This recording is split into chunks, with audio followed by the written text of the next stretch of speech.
Good evening po sa lahat. Magandang gabi. Kamusta po tayo mga kapatid? How's our buong linggo, no? May iko yata. Praise God. So, meron na bang bumati sa atin ng maligayang Pasko? Di ba sa atin ang celebration, higa nga sa Pilipinas, iba raw eh. Napakahaba. Pagpasok ng buwan ng September, ay Christmas na, no? Pasko na. At muli, siguro ako, kung walang bumati, ako pang unang babati. Ano? Maligayang Pasko po sa lahat. Merry Christmas. Sa ibang bayan po, sa ibang bansa, ganitong araw. Ano ngayon? Last day, ano? Ngayon ba? Last day of the month? Bukas, mayroon pa, 31. Normally po, sa ibang bansa, sa ganitong buwan, busy sila. Sa celebrate ng Halloween. You know, nandun po kami sa Canada. Ganitong buwan, makikita mo na kahit anong bahay, kapitbahay mo, talagang mas sineselebrate nila yung ganitong panahon ng yung Halloween kaysa dun sa Pasko. Pero alam naman natin, tayong mga believers, tayong mga Kristiyano, nung una po, nung hindi pa natin masyadong naintindihan, even us, we were corrected nung mga bagong kampa, na nakikiuso, ano? Wala naman, hindi man natin, kumaga intention, but sa ating po mga believers, hindi po natin dapat sineselebrate ang Halloween. Alam natin na hindi po siya biblical, at ano ba sineselebrate talaga ng Halloween? Nakikita natin. Doon meron marami na ngayong mga, ang tawag nila doon, apologetics or apologists na dinidepensahan kung bakit nila sineselebrate yun. But by the way, sa atin po, hindi po natin ginagawa yun. At muli, maligayang Pasko sa atin. At good evening. Maayong gabi, buenas noches a todos hermanos e hermanas at mga kaigsuunan, maayong gabi sa tanan. Brothers, meron ba tayong, wala, okay. So lahat po tayo foreigner, pero wala pong ibang lengguwahe, ano? So, sabi ni Brad Jack, safe daw. Kasi nung nakaraan po sa amin, meron kaming isa. Bihira kami magkaroon ng ibang lahi sa Alcor. And then si Pastor Clint, natapat naman na nandun siya. Nung mag-worship na, binulungan ko, Pastor, meron pa tayong isang ibang lahi rito. So, sabi niya, naku, hindi ako nakapagbaon. So, hugot na lang kahit anong. But by God's grace, tayo po ay... napakaganda nung huling inawit natin, ano? Trust in Him. Trust in God. Dahil siya ang ating Savior. At wala tayong ibang pinagkakatiwalaan, kundi ang ating Diyos. Kahit ating pong mga leaders, ano? Of course, we trust the Word na yung ginagamit or in-exhort ng mga pumapunta rito. But, kasi po, pag nakatingin po tayo sa tao, pag natatisod, nagkaroon ng pagkakamali, pati tayo. So always trust in God. Amen? So before we start, tayo po tumayo, tayo po manalangin. Muli, Lord, salamat po sa gabing ito. Salamat, Lord, sa inyo pong presensya. Salamat, Lord, sa pagdala niyo sa amin dito, Lord. At even yung mga anak niyo, Lord, na narito upang, Lord, makinig na yung salita, Lord. We pray, amin pong tinataas sa inyo, Lord, ang amin pong gawain ito. Be with us. Samahan niyo po kami, Lord, at kasihan niyo po kami, Lord, ng inyong banal na Espiritu. Open our hearts, yung aming spiritual hearts, spiritual minds, and even the spiritual eyes, Lord, that we will understand, Lord, your word, yung salita po malamang ninyo, Lord, ang aming pong maintindihan. Kayo po, Lord, ang manguna sa amin, Lord. Tago niyo po ka, Lord, sa inyong likuran, at it is you alone, Lord. Kami po nandito ay we just serve you, Lord. And it's a privilege, Lord, na kami ay makapag-serve muli sa inyo, Lord, sa harapan ninyo para po sa inyong kalwalhatian. Maraming salamat po, Lord. Ito po ang dalangin sa Panginoong Jesus. Amen. Amen. Praise God. So, sino po ang nakakatanda nitong, siguro marami rito sa atin, maraming players sa atin, no? Or kahit yung mahilig manood ng basketball. Sino po yan? Si Stephen Curry. Hindi ko po masyadong paborito diyang player na yan eh. But I like his game. Ngayon, ito po yung, I think, nung Olympics, last year. And kita po natin, 4 yung nakatingin kay Kerry para tumira ng shimut, ano? Hindi man ito last shot, but, sabi po sa survey, nitong nakaraan, bago mag-opening po ng, kung mahilig po kayo sa NBA, nag-conduct po ng survey, yung mga general managers, tsaka yung may owners ng mga team. Sabi nila, ang tanong kasi, which player would you want taking a shot with the game on the line? Sino yung player? Sino yung pinagkakatiwalaan? Whom will you trust the player na huling titira?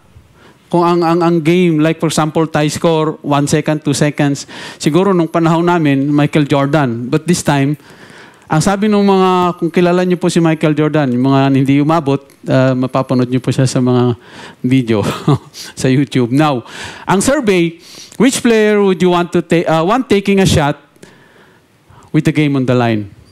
Nanguna po si Stephen Curry. 47 of those bumoto, ay si Stephen Curry ang kanilang pinili. Ibibigay nilang bola kay Curry. Pangalawa lang si Kevin Durant.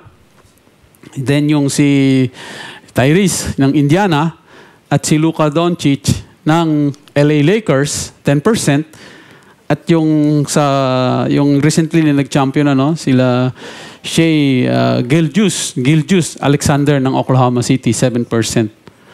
Now, dun po sa mga LeBron fans, sorry po, hindi po ako bumoto dyan. Yung mga GMs po. So, hindi po kasama si LeBron sa pipiliin kung ang game ay on the line. They will choose number 1. And 47% of those who voted, si Steph Curry ang gusto. Now, pag sinabi nating trust, meaning of trust, ano ba ibig sabihin? Sabi ni AI, the reliance of integrity, strength, ability, and surety. Yung kasiguruhan of a person or thing in confidence. Yun yung trust. Yung ibig sabihin ng trust. Confident expectation of something or it's a hope. Yun po yung. Pero ano ba yung core concept ng biblical trust? Ibig sabihin, yung trust na sinasabi dito sa Biblia. Reliance on God. Yung ating tayo ay nagre-rely o umaasa lang sa ating Panginoon. Wala nang iba. We are giving the full trust in God. Confidence and security, action based on faith. Evidence-based trust. Hindi tayo nagtitiwala, not a blind, Hindi tayo, basta na lang kung ano napanood natin ngayon sa video, especially ngayon, in the age of social media, ang dami pong mga false narrative. Pag tayo po hindi maingat and we are blind and we don't base our trust on evidence, then maliligaw po tayo.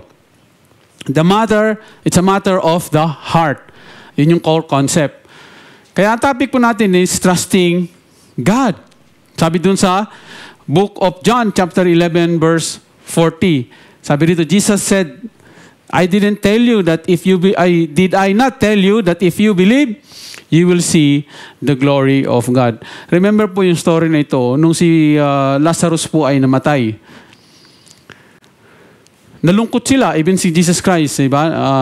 Sabi doon, nabagbag ang kanyang damdamin because mahal naman niya ang kanyang kaibigan. At meron pa nga nagsabi ng isang mga Jew na bakit, kung kaya niya magpagaling ng tao, bakit hindi niya mapigilan yung pagkamatay ni Lazaro?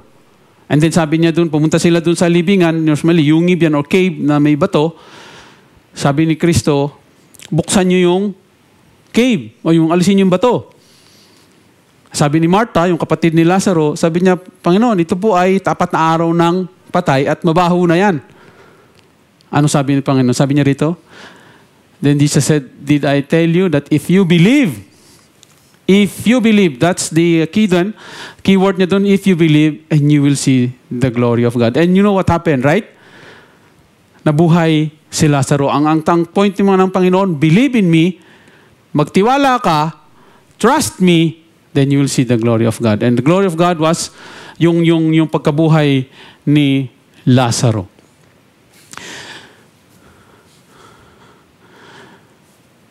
Now, what does it mean to trust God? Ano ibig sabihin pag tayo nagtitiwala sa ating Panginoon?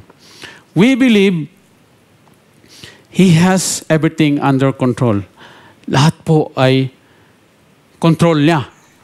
Everything, ano man ang meron tayo sa buhay, ano man ang meron pangyayari sa buhay natin, kung tayo nagtitiwala sa Panginoon, everything is under control with God. For the dominion belongs to the Lord and He rules over the nation. Ito po yung reference verse natin. Ano? And we depend on Jesus alone for our salvation. Not on our works, not doon sa pagiging mabuti natin, but it is by grace through faith in Christ alone. We are dependent on Jesus Christ. Tayo po ay sumusunod and we obey the commands of God kahit hindi natin naintindihan kung bakit, ano? Yes, pwede tayo magtanong sa Lord. Pwede nating tanong, Lord, bakit? But when the Lord said, just follow me, like yung mga fishermen na naging disciple ng ating Panginoon or apostles, wala silang tanong-tanong. Just follow me. Sometimes we have, lalo na ngayon, no? Sa age ng again, itong mga makabagong, ano ba tawag natin ngayon? Gen V na ba? Gen V tawag nila? Tapos na yung Gen kung kami, ano ba kami? Gen C ba tayo? Yung mga kabatch ko dyan. Gen C, no? We, obeying His command, even we don't fully understand why. Because we trust God. Those who accept my commandments and obey them are the ones who love me, and because they love me, my Father will love them, and I will love them and reveal myself to each of them. Ano pa? Ano pa ibig sabihin ng when we trust God? It's when acknowledging that He knows what is the best and surrendering to His plan. Sometimes we have our own plans. Mayroon tayong sariling plano.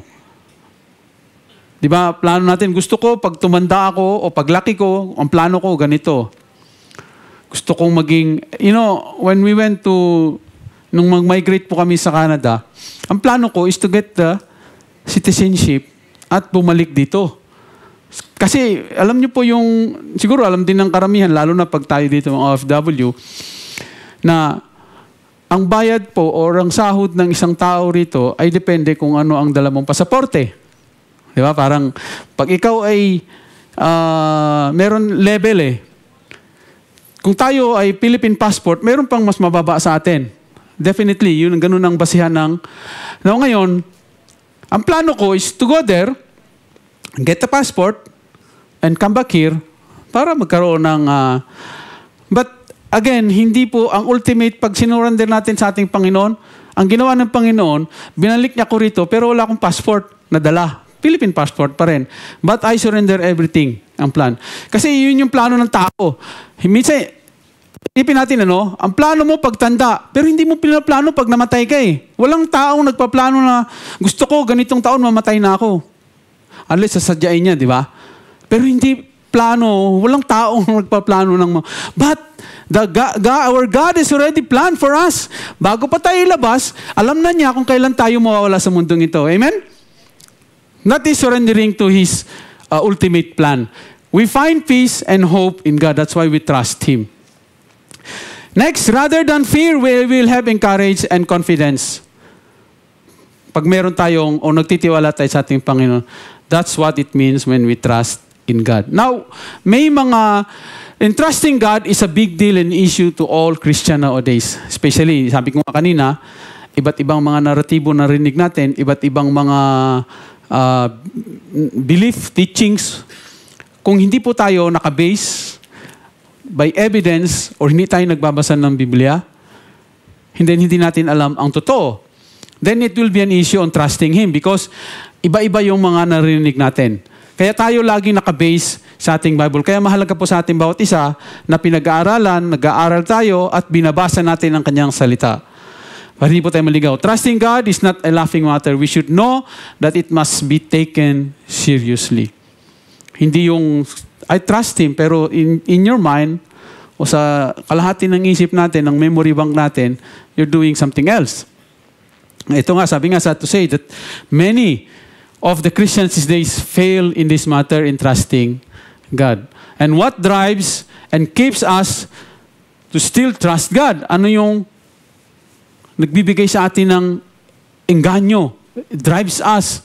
Are we still trusting Him despite all the even whens and the even ifs of life? Nakausap ko yung isang kapatid natin sa kusina kanina, and he was telling yung kanyang story. Kung hindi siya nagtiwala kay Lord, even when na sabi niya, bagsak ang buhay ko, kung hindi ako nagtiwala, siguro mas malala ang nangyari sa akin. And hindi niya madala o hindi niya mapakilala si Lord sa kanyang mga pamilya, kapatid at sa kanyang mga magulang. And trusting in God, nangyari, lahat ng kanyang mga kapatid, sabi daw ng kapatid niya, ikaw pa lang ang unang Kristiyano sa pamilya natin. Because he trusts God, kahit na yung magulo ang buhay natin, even when and even ifs of our life, dapat nandun ang ating pagtitiwala sa ating Panginoon. And what hinders us to trust God even more? Ano yung mga nakakahadlang? Sabi nga, dito sa John 15 verse 18, kung tayo ay, if the world hates you, the world, itong mundo, keep in mind that if he hated me first, sabi ni Kristo sa atin, kung tayo ay kinamumuhian ng mundong ito, tandaan ninyo, mas kinamumuhian. Ako ang una nilang kinamumuhian, sabi ni Kristo. Kaya huwag tayong matakot, huwag tayong mag-alala. If they persecuted me, ito sabi rin ni Christ sa John 15, they will persecute you also. Kaya pag mayroon po sa atin, tayo po ay nakaranas ng persecution, hindi ito bago.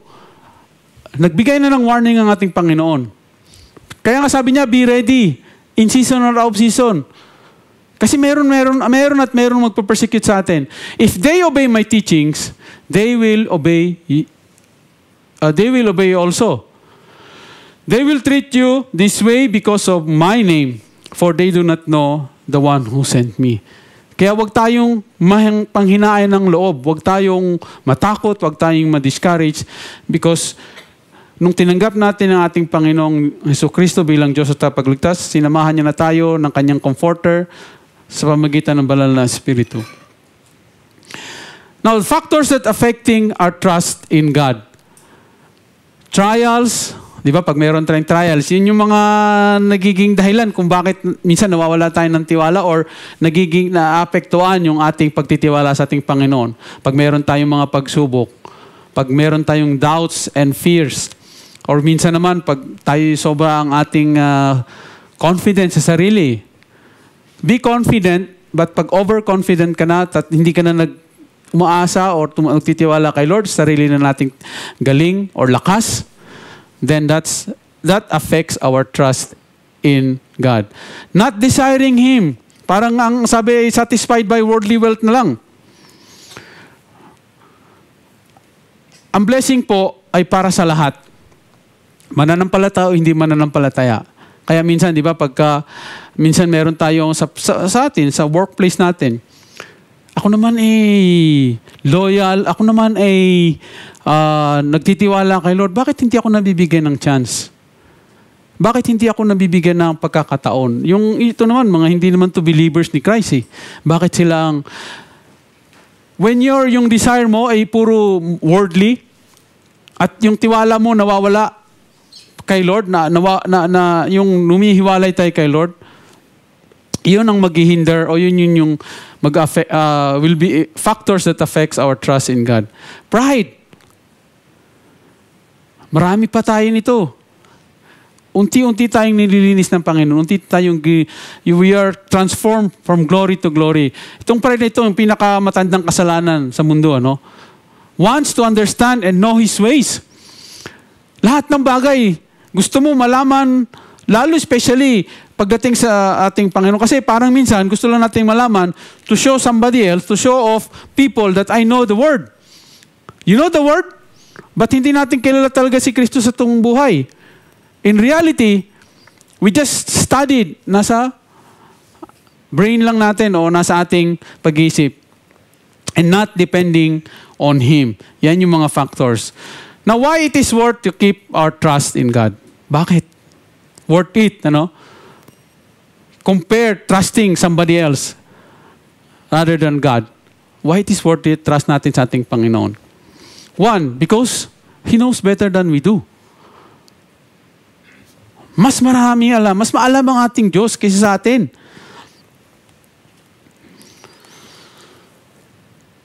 God knows everything we are going through at this very moment and everything we'll go through in the future. He knows the best way to handle every situation so we get the best possible outcome, and we need to trust Him in that. Minsan yung may mga plano tayo na pinagpipray natin, Lord, bakit hindi natutupad? Bakit hindi nangyayari? Ang Panginoon may tinuturo sa atin pag yung mga prayer request natin ay hindi napangyari, because God is not rejecting our prayers. Amen? But God is redirecting. Hindi, sabi niya, anak, hindi ito ang way, hindi yan dapat ang gawin mo, anak. Nire-redirect lang niya, but He is not rejecting. God always listens. Doon sa kanta natin, I sought and He heard and He will answer. He will always do that. Sabi nga dito sa Book of James, chapter 1, verse 6, sabi niya, but when you ask, you must believe and not doubt, because the one who doubts is like a wave of the sea, blown and tossed by the wind. Kinumpare ni James dito, yung ating pananampalataya, yung ating belief kay Lord, na parang yung alo ng dagat, ano? Kung saan dalhin ang hangin, ganun din ang gagawin ng, kung ating pananampalataya ay wave, ano? Kung saan tayo dalhin ng hangin, doon tayo. Dapat we have to be strong with God, and we have to believe in Him and trust Him. Pangalawa, all things are possible with God. God is God of impossible. Amen? Lahat. Kung nabanggit ko kanina, kung si Lazaro na namatay na, ay nabuhay,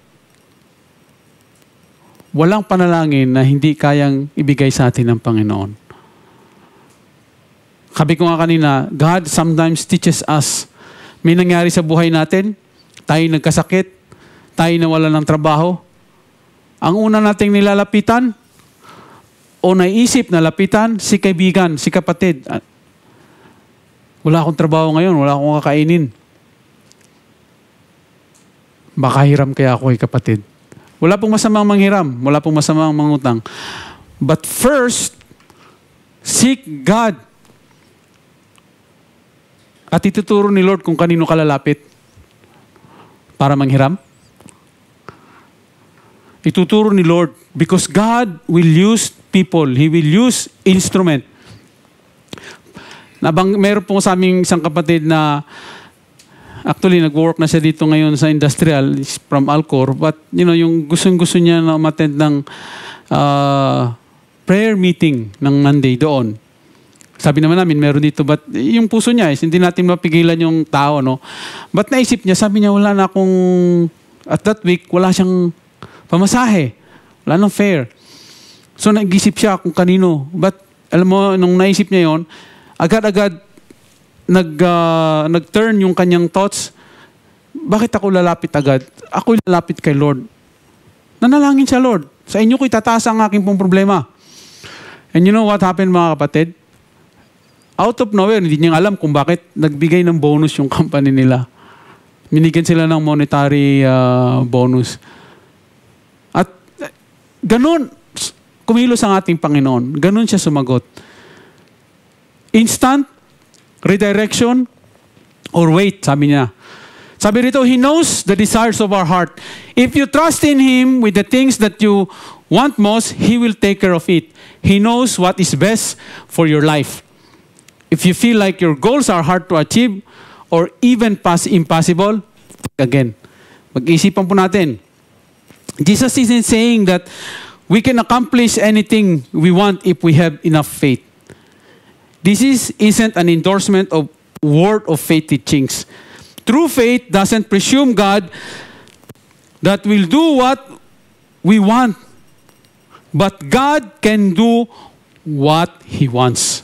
It's not all our wants. Pakinggan natin ang sinasabi ng Panginoon. Sundin natin kung anong gusto ng Panginoon sa atin.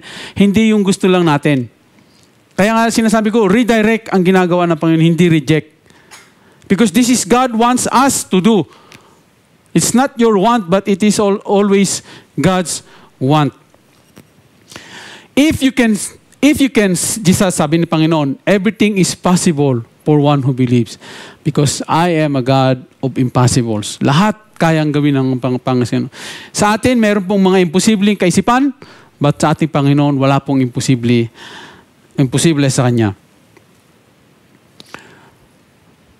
He is worthy of our trust. Pangatlo, having faith is having trust. Hindi po magkahiwalayan, no?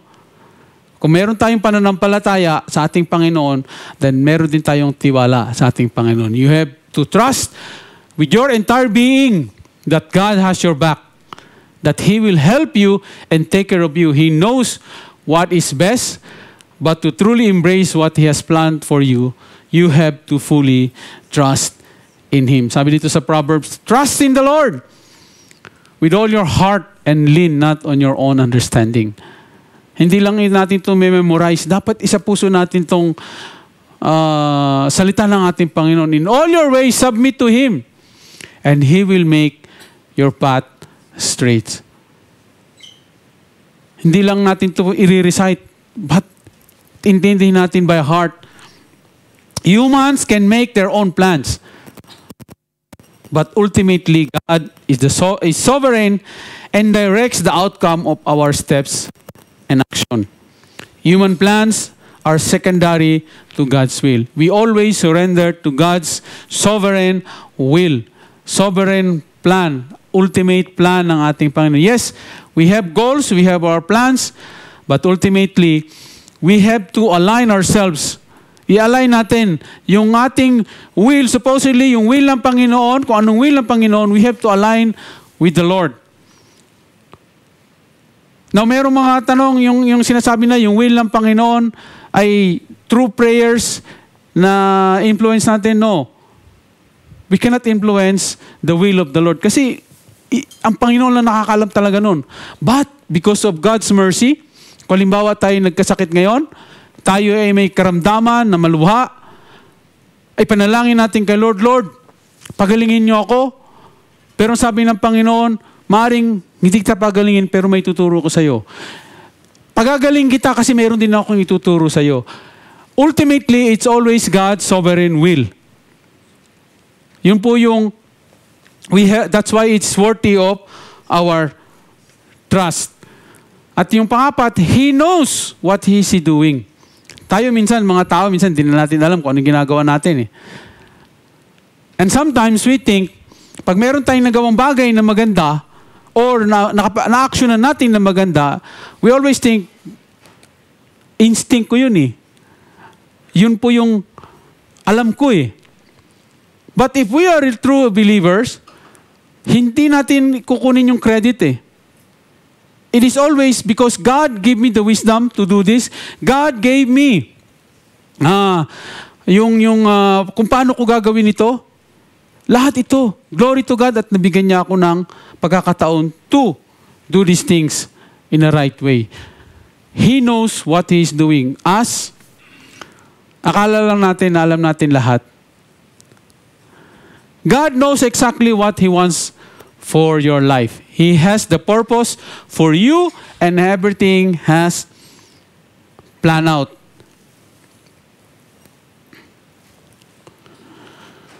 Many, sabi dito sa Proverbs 19 verse 21, many are plans in person's heart, but it is the Lord's purpose that prevails. Sabi ko kanina, you plan everything, good plans. Gusto ko magtrabaho sa abroad, Gusto ko yumaman. Ganun mga plano natin.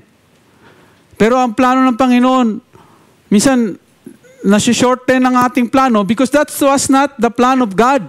Ang plan niya ay ganito lang ang haba ng buhay mo, ganito lang ang iksi ng buhay ng isang tao. Our plans, di ba? Minsan, nag-iisip tayo, kukuha ako ng insurance, Lalo na pag nandun po kayo sa Amerika, sa Canada, lahat po ng kinikilos doon, puro insurance. Kailangan i-insure mo. Kasi kung may mangyari sa'yo, ganito, ganyan. Marami. At marami pong mga, ang tawag doon sa ahente ba? Yung naging ahente ng insurance. Ganun po karamihan ng trabaho. ng mga tao dahil yun ang pinakamadali at yun ang talang ini-encourage nila doon ng mga tao. Dito po, pag meron kang sasakyan, yung insurance po, one time, di ba, binabayar natin kasama na. 500 real, kung full comprehensive ay 3,000 kung bago yung brand new sasakyan. Bababa at bababa yun. Siyempre, depende dun sa value ng yung sasakyan. Alam niyo po sa Canada, nung ako po yung nandun, second hand yung sasakyan ko, nagbabayad ako ng insurance ng $200 per month. Per month, $200. Sa isang taon, magkano yun? 2,400? Dito, 500, di ba? So, lahat po dun. And they want to insure people because kung may mangyari sa'yo, ready. That's the plan of ng tao. Pero eventually, sabi nga, many are the plans in person's heart, but it is the Lord's purpose that prevails. Kung ano yung plano ng Panginoon para sa atin, siguro ang pinaka-the best talaga natin gagawin nito is ask the Lord. Lord, ano ba ang plano niyo sa amin? And alam niyo po, itinuturo ni Lord sa atin yon. But trust in Him, sabi niya. Trust me kung bibigay ko sa inyo. God is worthy of our trust. But how should we trust God? Paano? Pag meron tayong, sabi ko kanina, if we have even ifs or when, if, diba? Even when, pala, and even if. Kung may mga ganun tayong senaryo sa buhay, paano kung meron akong karamdaman, Lord? Paano kung ako'y mahirap, Lord? Nag-i-kaos, Lord. Dati naman akong ganito. Do we still trust God kung meron tayong ganito sa buhay? At tingnan natin sa Old Testament or even sa Biblia, sino yung mga tao, sino yung mga karakter na even when na may nangyari sa kanila. Sabi na, trust God even when things doesn't seem right. Ito po sa 2 Kings chapter 5, ito po ang buhay, ang kwento po ng buhay ni Naaman. Si Naaman po ay isa sa mga matatapang, masigasig at na captain army. At meron po siyang sakit na ketong. Nagkasakit po siya. Pero lumapit siya sa Panginoon, siya ay nanalangin. True sa isang propeta. Ang sabi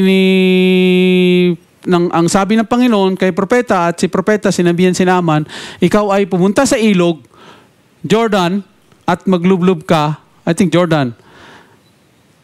Naglublob 7 times. Lumublob ka dun sa tubig. Nagreklamo pa si Naaman eh. Sabi niya, meron namang ilog dito sa amin na mas malapit, mas malinis pa. Sabi niya, but, anong ginawa niya? Siya nagtiwala sa Panginoon. Kung ano sinabi ng Panginoon, sumunod siya. At pumunta siya doon sa ilog kung saan tinuro ng Panginoon na siya lumublob.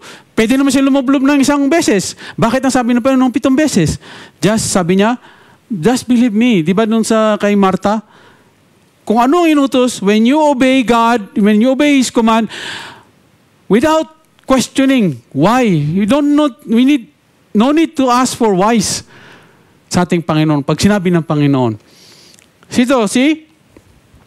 Abraham. Trust God even if it cost us something. Inialay ni Abraham ang kanyang anak. Papatayin. Kasi yun ang sabi ng Panginoon. But, hindi nagreklamo si Abraham. Even if it cost his son sa kanya, mahal naman niya ang tagal niya bago nagkanak. Almost 100 years. Sila ni Sarai, Tapos, kukunin lang ni Lord, papatayin, iaalay, i-offer. But Abraham didn't think twice because he trusted God.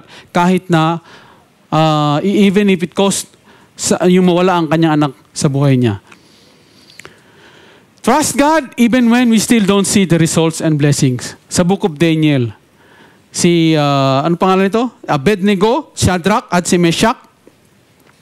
Nung sila ay ilalagay sa loob ng furnace, susunugin. Kasi ang sabi ng hari, Nebuchadnezzar, tama ba? Ang hirap ng mga pangalan nito sa Old Testament, Nebuchadnezzar. Yun. Kaya ngayon, dapat yung pangalan ng bata ay simple na kasi umiiyak yung bata sa school. Hindi niya masulat. Ang haba ng pangalan. May mga magulang pa. Gagawin 3 ang pangalan. Pinasisimplihan dapat ano. Anyway, anong ginawa? Sabi kasi ng hari, may nagsumbong na hindi sila sumasamba doon sa ginawa niyong Diyos-Diyosan.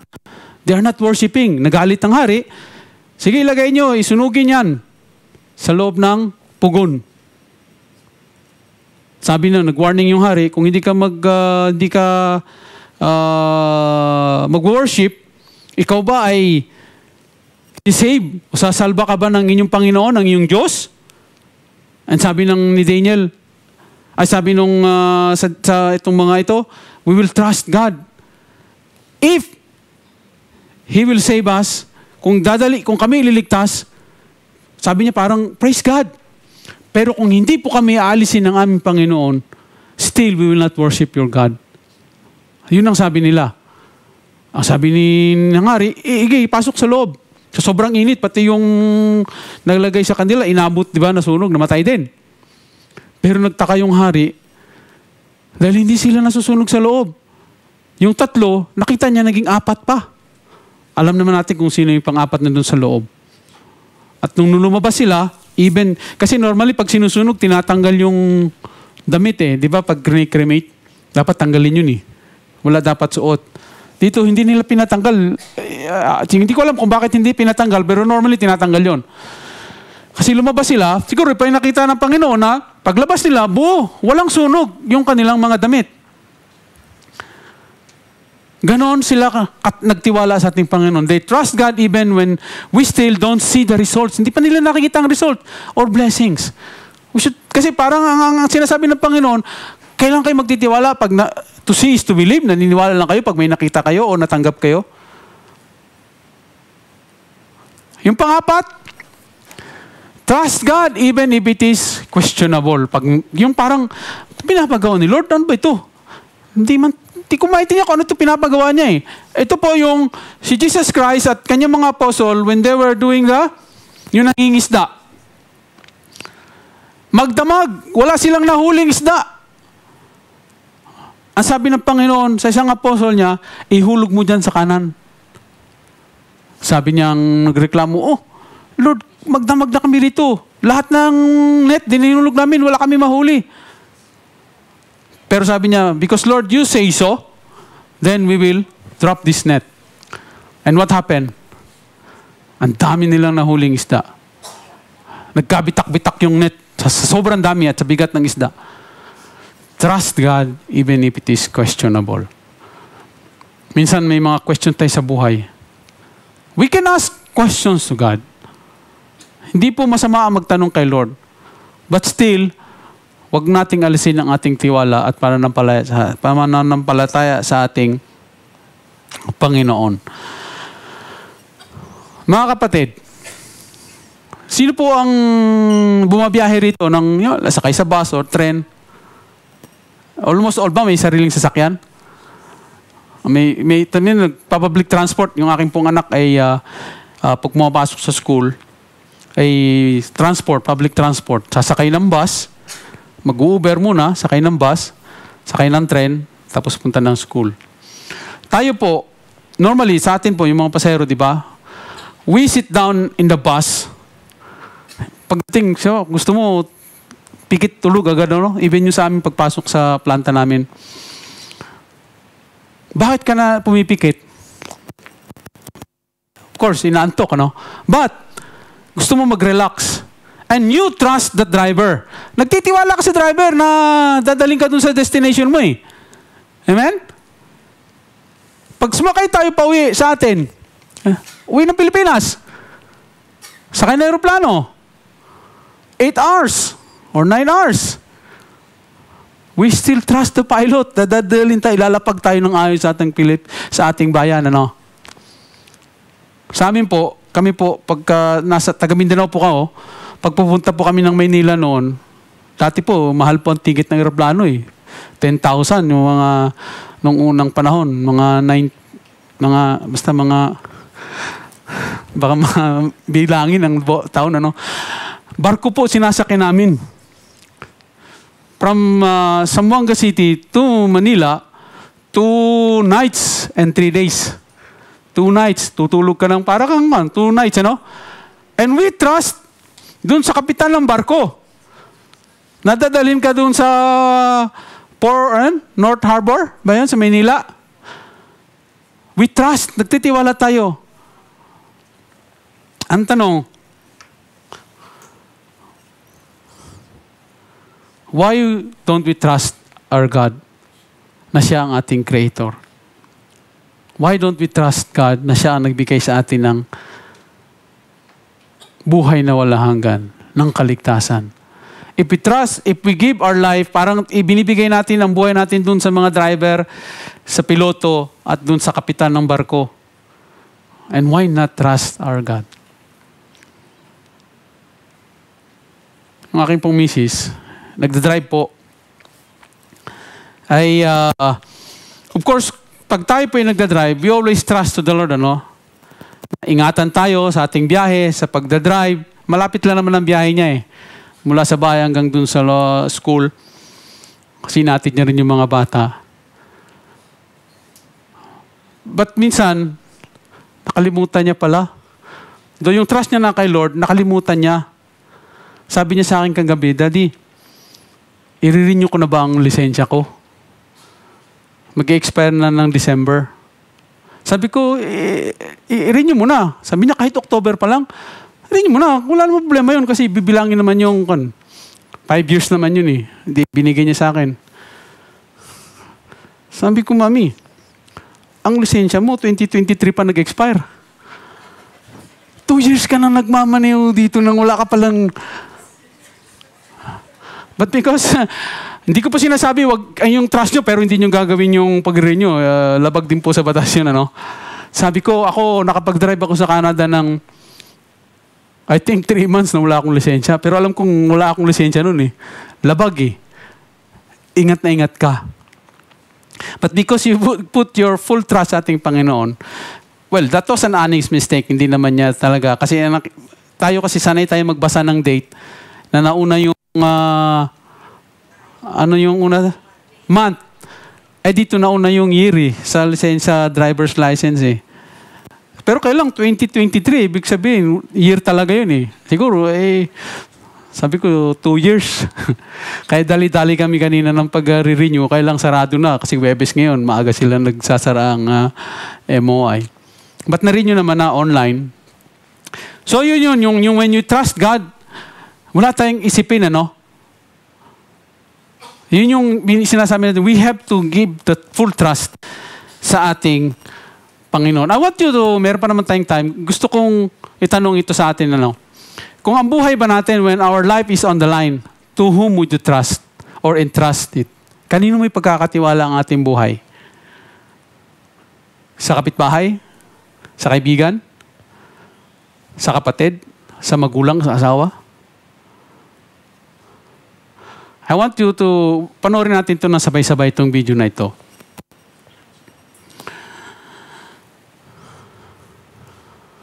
Sorry.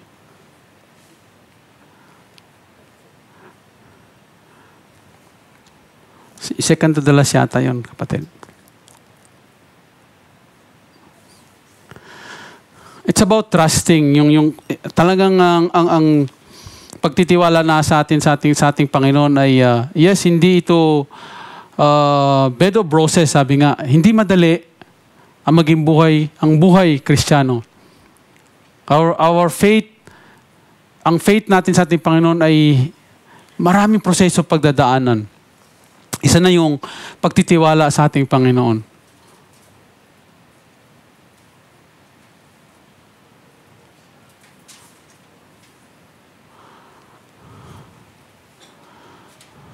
Doon sa second to the last na slides na lang. Why did God give you cancer?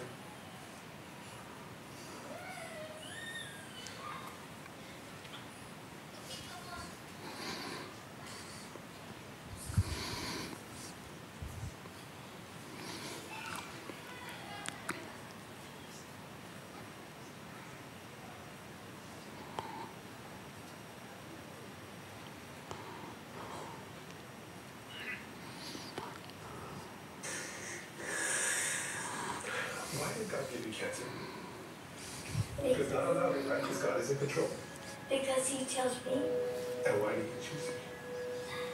Because I'm a special boy. That's what your boy.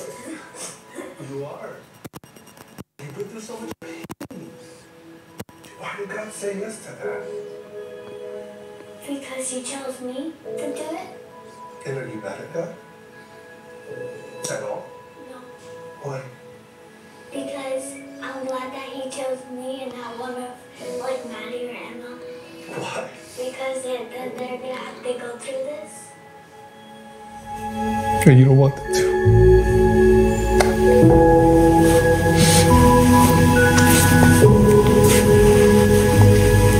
Okay. Why is Daddy crying?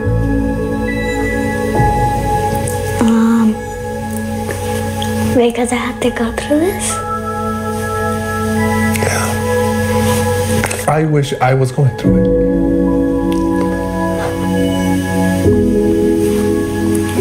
I wish I had cancer so that you wouldn't have to have it. But God said no, huh? You know, it hurt Daddy and Mommy so much to see you go through everything. I have a question. Why do you still smile? Because even though I have pain and stuff, but God still makes me happy. Yeah. And I don't like be sad or mad at God. You know what? Every single day you smile. That beautiful smile. Even when we're in the hospital, you smile. You always smile. And do you know that your smile has helped a lot of people? Yeah.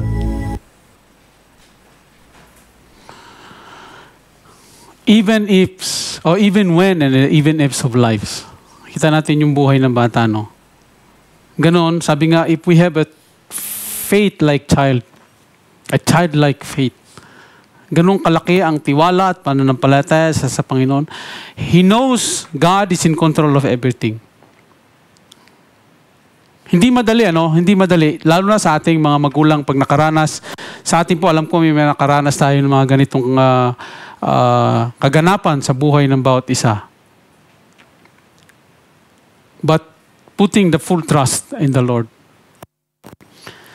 Remember, we don't need to have all the answers. We don't need to understand all of God's plan. What we need to do is trust Him. And when we trust in Him, the impossible becomes our testimony. Yung scarcity becomes an abundance. And the doubts transform into unshakable faith in Him. Do not doubt God's plans for us, because He knows all and He has a perfect plan for us. And in times of doubt, remember His promises. Remember who He has always been. Even in doubt and uncertainty, if you keep going to Him, He will continually show Himself to be trustworthy.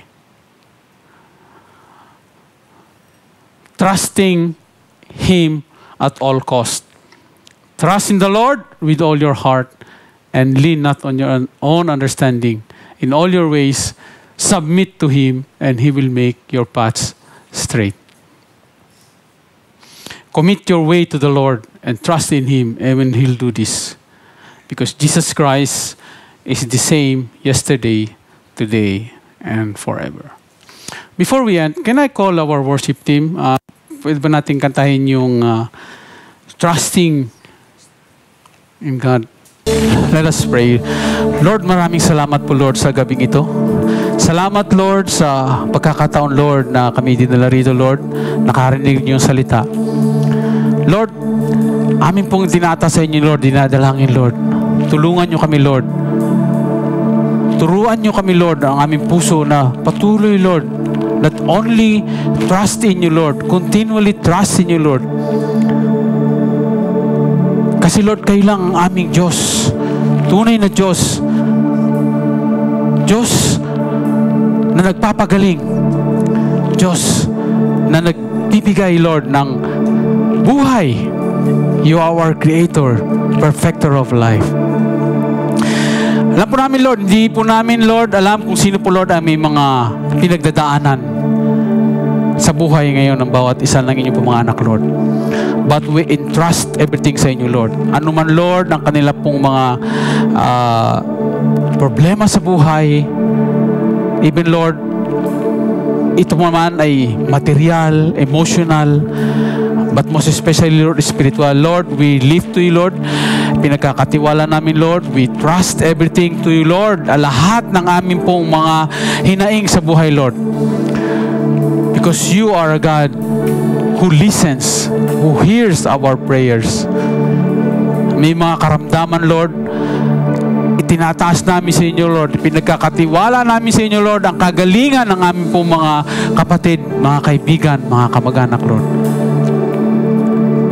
Because you are a God who doesn't change. You are the same God yesterday, today, and forever. Salamat po ng marami, Lord. Ito po ang mandalangin sa pangalan ng Jesus. Amen and amen.